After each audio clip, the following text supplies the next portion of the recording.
Hili jambo kumpongeza Mheshimiwa Rais wa Jamhuri ya Muungano wa Tanzania kwa maamuzi yake aliyoyafanya ya kututambua, kututengea maeneo na kututengea fedha bajeti ya asilimia bilioni 18.5. Hili ndilo jambo mahususi au jambo hili ndilo limelotukusanisha hapa kwenye baraza hili la Shuma wilaya.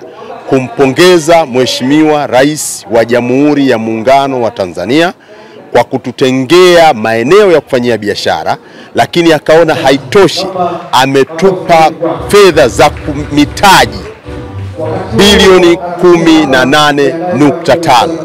Na ndio maana unaona ndani kinachoendelea ni semina ya benki iliyoelekezwa kutukopesha ndio inayoendelea kutoa elimu hiyo.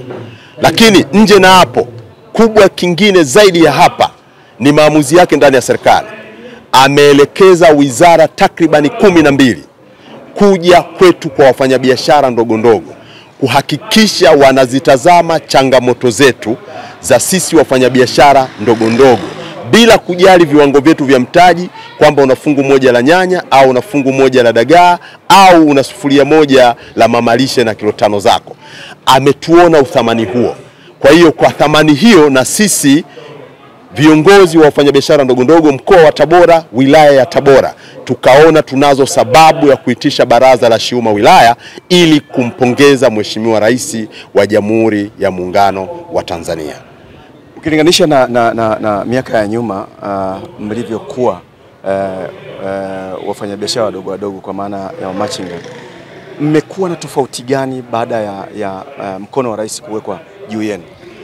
Tumekuwa na tofauti kubwa baada ya mkono wa rais kuwekwa juu yetu. Moja, maelekezo yake yametuheshimisha zaidi.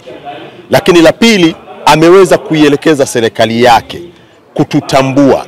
Mpaka hivi tunavyozungumza, sisi tuna mahusiano makubwa sana na serikali, kuanzia ngazi ya kata, ngazi ya mtaa, ngazi ya kata, ngazi ya wilaya, ngazi ya mkoa mpaka taifa.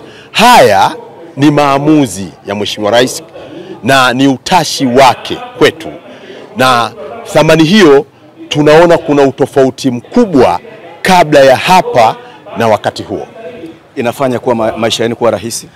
Imefanya maisha yetu kuwa rahisi zaidi kwa sababu moja, kitendo cha kutambulika, tumeweza kuwa na mahusiano na taasisi za kifedha, lakini pia tumeweza kuwa na mahusiano na taasisi mbalimbali zinazotoa huduma za kijamii.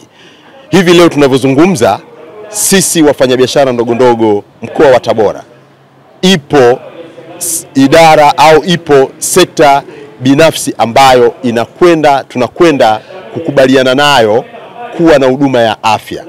Tungekuwa hatujatambulika, tungekuwa hatujathaminika na tungekuwa hatujarasimishwa, yawezekana hiyo sekta ingetuona sisi ni watu wa kawaida na watu ambao hatuwezi kudhaminika kwa jambo lolote. Kwa hiyo maamuzi ya Mheshimiwa Rais yametupeleka kwenye thamani ya kudhaminika, na ndio maana leo unaziona benki zinakuja kutukopesha. Zimeanza kufanya hivyo baada ya kutambulika na kurasimishwa, na hii yote ni juhudi ya Mheshimiwa Rais na serikali yake. Mwisho mnamwahidi nini? Ahadi yetu kubwa tulishatamka katika moja ya ziara nilizokuwa nazo ndani ya wilaya ya Tabora. Kwa nafasi yangu kama mwenyekiti wa wafanyabiashara ndogo ndogo mkoa wa Tabora, katiba imenipa nafasi ya kuwa msemaji wa taasisi.